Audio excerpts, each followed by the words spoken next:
Assalamualaikum warahmatullahi wabarakatuh. Ya, sudah masuk hari Senin nih. Artinya kita akan belajar pendidikan Pancasila dan kewarganegaraan. Pada pertemuan kali ini kita masih membahas bab pertama, yaitu mengenai proses perumusan dan penetapan Pancasila sebagai dasar negara. Nah, di sini kita sama-sama tahu ya, di sini merupakan lambang dari sila-sila Pancasila. Pada pertemuan kali ini, kita akan membahas mengenai semangat dan komitmen para pendiri negara dalam perumusan Pancasila sebagai dasar negara. Sebelum mengetahui semangat dan komitmen para pendiri negara, pastinya kita harus tahu dong para pendiri negara Indonesia itu siapa aja sih? Nah, bagaimana semangat dan komitmennya? Nah, kita akan bahas satu persatu. Di sini kita akan bahas peran tokoh-tokoh bangsa. Ada Muhammad Yamin, ada Dr. Supomo, ada Insinyur Soekarno.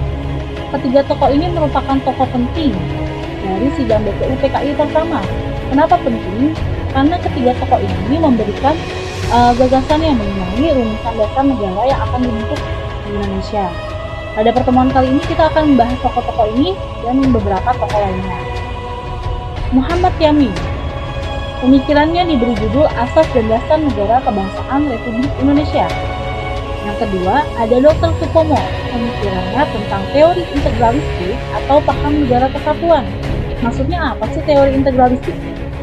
Maksudnya yaitu negara yang bersatu dengan seluruh rakyatnya untuk mengatasi seluruh golongan-golongan atau lapisan masyarakat. Kita tahu ya, Indonesia itu merupakan negara yang majemuk atau banyak, baik dari segi sukunya, bahasa, dan lain-lain. Nah, Dr. Supomo ingin dari keberagaman tersebut, negara yang dibentuk adalah negara yang dinamakan integralistik, artinya negara yang bersatu, walaupun dari banyak kemajemukan yang ada. Selanjutnya ada Insinyur Soekarno, pemikirannya tentang suatu negara dengan prinsip semua buat semua. Maksudnya yaitu negara yang mengatasi dan melindungi berbagai golongan, bukan hanya untuk satu orang atau golongan tertentu, tetapi untuk semua kalangan. Nah, beliau juga mengatakan negara yang dibentuk bukanlah negara agama dan bukan juga negara yang sekuler. Maksudnya negara yang memisahkan antara urusan agama dan urusan negara. Nah, beliau ingin menciptakan suatu negara yang berdasarkan atas asas Pancasila. Selanjutnya ada Ki Haji Wahid Hasyim. Beliau merupakan putra dari Ki Haji Hasyim Asy'ari, termasuk anggota termuda dalam sidang BPU PKI pertama. Nah, ternyata pada saat proses sidang BPU PKI pertama berlangsung terjadi nih perdebatan antara kalangan nasionalis dengan kalangan Islamis. Kalangan nasionalis yaitu ada Insinyur Soekarno, Muhammad Hatta, Ahmad Ramis, Subarjo, dan Muhammad Yamin. Sedangkan kalangan Islamis ada Haji Agus Salim, Ki Haji Wahid Hasyim, Abi Sukmo, dan Abdul Qahar Muzakir. Dari kalangan-kalangan ini, beliau musyawarah, nah artinya tidak menemukan intinya. Akhirnya mereka itu membentuk suatu panitia, yang bernama Panitia 9. Akhirnya menghasilkan suatu Piagam Jakarta. Nah, siapa sih Ki Haji Wahid Hasyim? Nah, Ki Haji Wahid Hasyim ini merupakan tokoh ulama yang berperan menegaskan konsep ketuhanan dalam Piagam Jakarta. Kita tahu ya, konsep ketuhanan dalam Piagam Jakarta itu apa? Nah, ini nih, ketuhanan dengan mewajibkan menjalankan syariat Islam bagi pemeluknya. Jadi, Ki Haji Wahid Hasyim ini merupakan tokoh yang berperan menegaskan. Dia maksudnya itu dia pro akan atau setuju akan adanya poin penting ini dalam Piagam Jakarta. Tetapi ternyata pada sidang PPKI tanggal 18 Agustus, kata-kata tersebut dihapus dari Muqaddimah UUD 1945 atau pembukaan UUD 1945. Kenapa sih? Karena adanya keberatan dari wilayah Indonesia Timur. Jadi pada saat itu wilayah Indonesia Timur itu sempat tidak setuju dengan adanya poin yang ini. Bahkan wilayah Indonesia Timur itu ingin memisahkan diri dari Indonesia, padahal posisinya Indonesia itu belum merdeka. Selanjutnya ada Ki Bagus Hadikusumo. Ki Bagus Hadikusumo bersama tokoh lainnya berjuang agar Islam dijadikan sebagai dasar negara. Perannya apa sih? Yaitu memberikan landasan ketuhanan, kemanusiaan, keberadaban, dan keadilan. Nah, selanjutnya kita akan membahas peristiwa Rengas Dengklok. Kalau peristiwa Rengas Dengklok ini pasti berkaitan dengan PPKI. Nah, kita akan bahas mengenai PPKI yang sebelumnya kita sudah bahas dalam video sebelumnya ya. Nah, kita tahu ya, pembentukan PPKI ini ditangani oleh Marsikal Terauchi hingga pada tanggal 9 Agustus dalam peresmian PPKI, Insinyur Soekarno, Muhammad Hatta, dan Dr. Rajiman Widyodiningrat dipanggil menghadap Terauchi ke Vietnam atau Barat. Nah, sehingga pada tanggal 12 Agustus, Marsikal Terauchi menyampaikan 4 hal nih. Yang pertama, pemerintah Jepang memutuskan memberi kemerdekaan kepada Indonesia. Yang kedua, untuk pelaksanaan kemerdekaan dibentuklah PPKI. Yang ketiga, pelaksanaan kemerdekaan segera setelah selesainya persiapan. Yang keempat, wilayah Indonesia meliputi bekas wilayah Hindia Belanda. Nah, kenapa sih latar belakang terjadinya peristiwa Rengas Dengklok dan proklamasi kemerdekaan Indonesia? Nah, karena adanya perbedaan pendapat nih antara golongan muda dan golongan tua. Siapa aja golongan muda dan golongan tua itu? Golongan mudanya ada Soekarni, ada Malik, ada Hairul Saleh, DM Dia, Darwis, dan Wicana. Sedangkan golongan tua adanya Insinyur Soekarno, Muhammad Hatta, dan Dr. Rajiman Widyodiningrat, serta lainnya. Nah, kenapa sih pada tanggal 15 Agustus tersiar nih kabar adanya kekalahan Jepang terhadap suku, sehingga diketahui oleh golongan muda. Hal ini menyebabkan vacuum of power, artinya kekosongan kekuasaan di Indonesia, sehingga adanya tekad para pemuda untuk segera merebut kemerdekaan Indonesia. Sedangkan golongan tua pada saat itu masih berada di Dalat atau Vietnam, sehingga sesamanya di Indonesia, golongan tua itu ragu akan kabar tersebut. Nah, akhirnya golongan muda pada tanggal 15 Agustus itu belum berhasil menduduki Insinyur Soekarno, karena Insinyur Soekarno itu ingin terlebih dahulu membahasnya dengan PPKI. Akhirnya terjadilah peristiwa penculikan Insinyur Soekarno dengan Muhammad Hatta ke Rengas Dengklok. Nah, di sini isi proklamasi. Sebelumnya kita akan membahasnya lebih dalam nanti ya di bab 6. Nah, selanjutnya kita akan membahas semangat juang para pendiri negara tertuang dalam nilai-nilai juang. Yang pertama ada ketakwaan terhadap Tuhan Yang Maha Esa. Sudah pasti ya para pendiri negara ini mempunyai ketakwaan terhadap Tuhan Yang Maha Esa. Itu terbukti dalam sila pertama, yaitu mengenai ketuhanan Yang Maha Esa. Yang kedua, jiwa dan semangat merdeka. Karena sudah jelas, karena pada saat itu Indonesia sedang dijajah oleh Jepang, tapi semangat merdeka itu kuat sekali. Selanjutnya ada semangat persatuan dan kesatuan. Ini tidak memandang dari agamanya apa, dari sukunya apa, dia bersatu dan kesatuan untuk memerdekakan bangsanya. Berani bertanggung jawab, bekerja keras tanpa pamrih, tidak dibayar, rela berkorban untuk tanah air, yaitu mengorbankan kepentingan umum dibanding kepentingannya sendiri. Bahkan cinta tanah air dan bangsa serta pantang menyerah. Kenapa sih Pancasila dikatakan sebagai fondasi berdirinya suatu negara? Kalau misalnya Pancasila nggak dilaksanain, artinya negara roboh gitu, atau negara itu akan hilang atau musnah. Nah, kita akan membahasnya. Di sini ada siswa yang tawuran, ada dalam rapat tidak setuju. Gimana sih maksudnya? Nah, mungkinkah berbagai persoalan yang terjadi pada bangsa Indonesia ini dikarenakan karena tidak benar-benar meneladani jiwa dan semangat para pejuang, para pendiri bangsa kita? Apa iya? Nah, sebelum kita meneladani semangat juang para pendiri bangsa, kita harus juga nih memahami fungsi dan peran Pancasila dari bernegara, masyarakat, dan berbangsa. Fungsi dan peran Pancasila dalam konteks bermasyarakat, berbangsa, dan bernegara, yaitu pertama, sebagai pandangan hidup bangsa, artinya sebagai pedoman dan tindakan atau petunjuk di berbagai bidang kehidupan dalam kehidupan bermasyarakat, berbangsa, dan bernegara. Kedua, dasar negara, artinya untuk mengatur penyelenggaraan pemerintah negara. Selanjutnya, ideologi nasional. Maksudnya apa sih Pancasila sebagai ideologi nasional? Yaitu maksudnya sebagai sistem yang ideal atau yang dicita-citakan dan memberi arah serta tujuan. Sebagai sumber dari segala sumber hukum nasional. Maksudnya ini udah jelas ya dari yang ada di Indonesia seperti peraturan pemerintah, peraturan presiden, itu segalanya harus bersumber pada Pancasila. Makanya Pancasila dijadikan sebagai sumber dari segala hukum dan Pancasila dikatakan sebagai dasar negara karena tujuannya balik lagi ke Pancasila. Selanjutnya, jiwa kepribadian bangsa.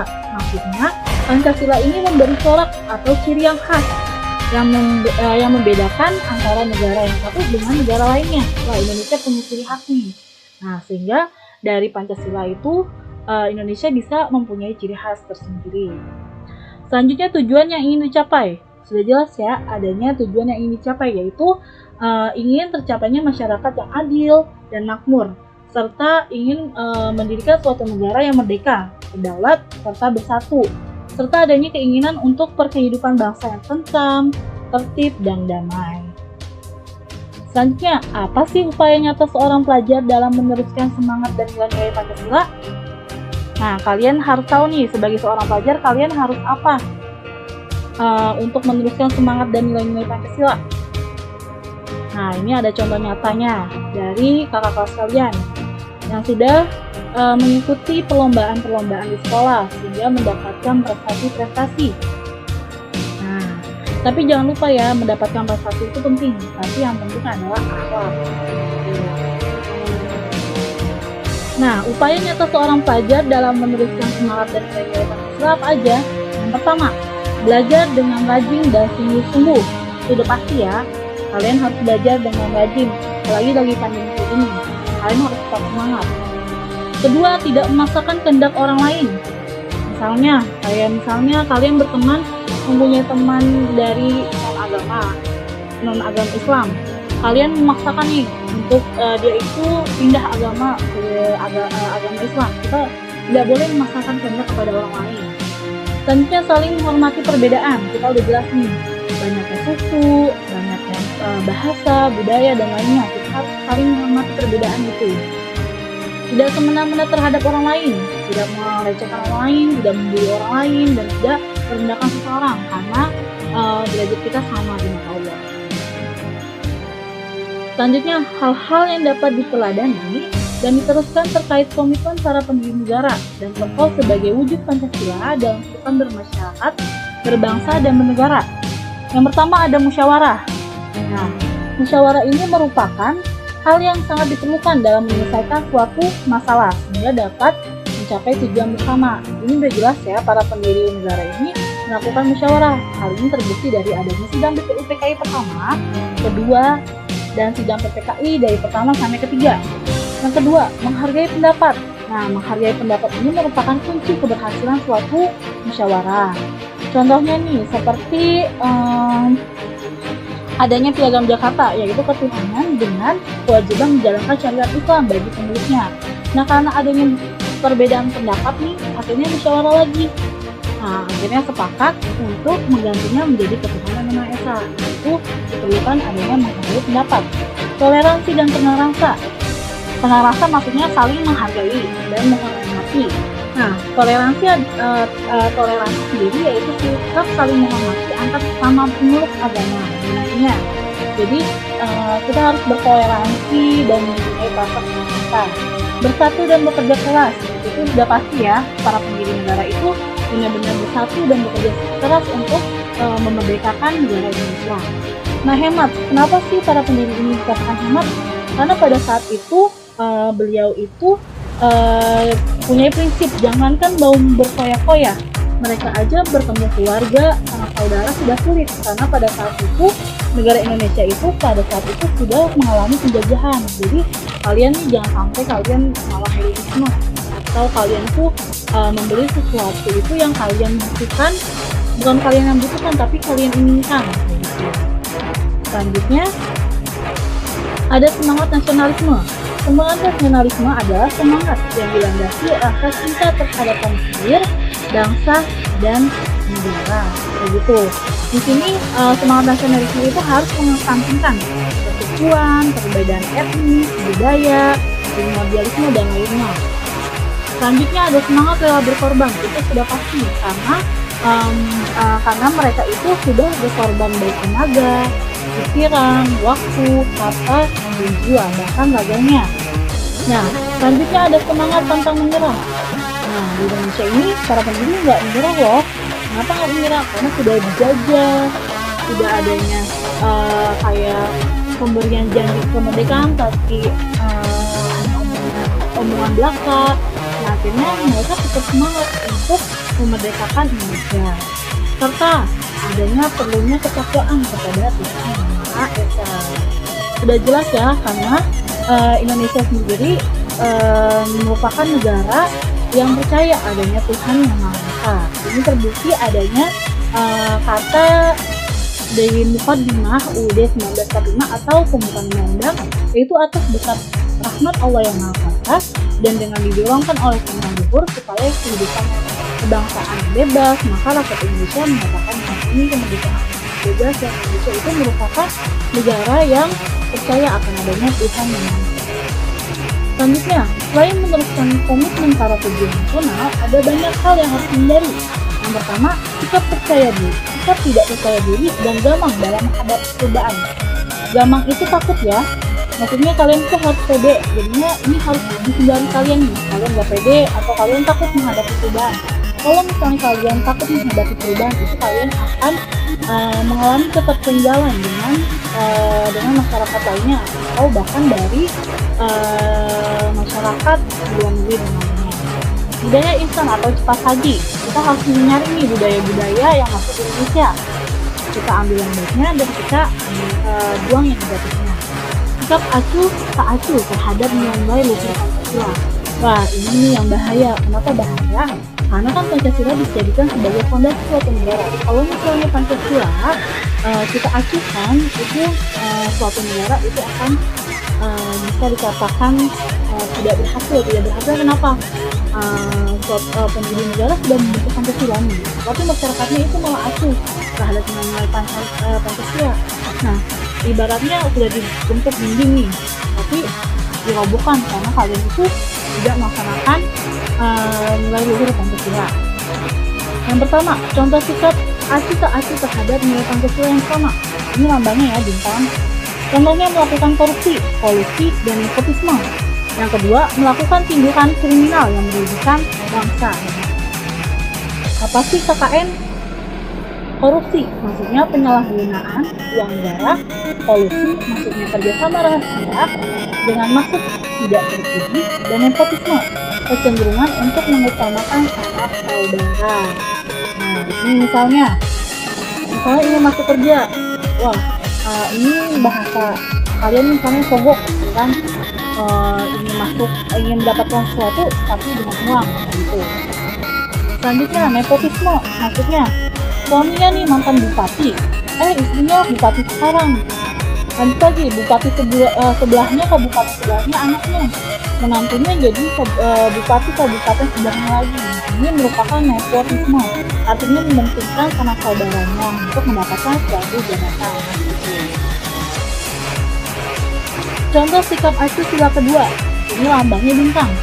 Contohnya yaitu pelanggaran hak asasi manusia atau HAM. Yang kedua, melakukan kasus penganiayaan. Yang ketiga, adanya pengeroyokan antar warga. Dan yang keempat, pembunuhan dan main hakim sendiri. Contoh lainnya misalnya di sekolah, jangan sampai kalian itu melakukan bullying atau pembulian di teman-teman ini, karena bullying ini termasuk salah satu contoh hal yang tidak terpuji atau tidak mencerminkan kemanusiaan yang adil dan beradab. Selanjutnya, sikap acuh sila ketiga, yaitu pertama, sikap diskriminatif terhadap SARA atau diskriminatif ini membeda-bedakan antara suku, agama, ras, dan antar golongan. Nah, di sini contohnya misalnya di sekolahan ada dari suku Betawi, ada suku Sunda, ada suku Batak. Nah, dari keberagaman itu kita harus berteman satu sama lain, sehingga tidak menimbulkan perpecahan, melainkan menimbulkan persatuan, begitu. Selanjutnya sila keempat, contoh sikap aslinya, yaitu banyak keputusan yang bertentangan dengan kepentingan masyarakat. Artinya dia itu mengartikan kepentingan golongan saja atau bahkan kepentingan dirinya saja. Nah, sedangkan pada sila keempat ini mementingkan musyawarah. Artinya keputusan yang terbaik itu untuk keputusan. Nah, contohnya nih yang kayak tadi ya. Misalnya dalam sidang DPR sudah diputuskan, tapi para anggotanya itu tidak setuju. Nah, ini merupakan salah satu contoh sikap acuh terhadap sila keempat. Selanjutnya, dalam sila kelima, contoh sikap acuhnya yaitu adanya perbedaan penanganan kasus golongan bawah dengan golongan atas. Misalnya, orang-orang yang melakukan korupsi, cuma beberapa dihukum di penjara dengan kasus penjara berapa tahun, sedangkan kayak ada pencolongan ayam di sekitar warga sekitar, ya kan? Nah, itu bahkan adanya melakukan penganiayaan bahkan sampai tewas. Nah, itu adanya perbedaan penanganan kasus ini, ya kan? Nah, dari sini apa sudah paham mengenai semangat dan komitmen para pendiri negara?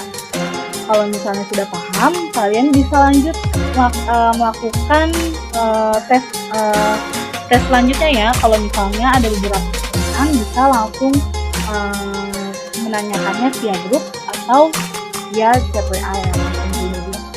Ya, sebelumnya Ibu ucapkan terima kasih. Wassalamualaikum warahmatullahi wabarakatuh.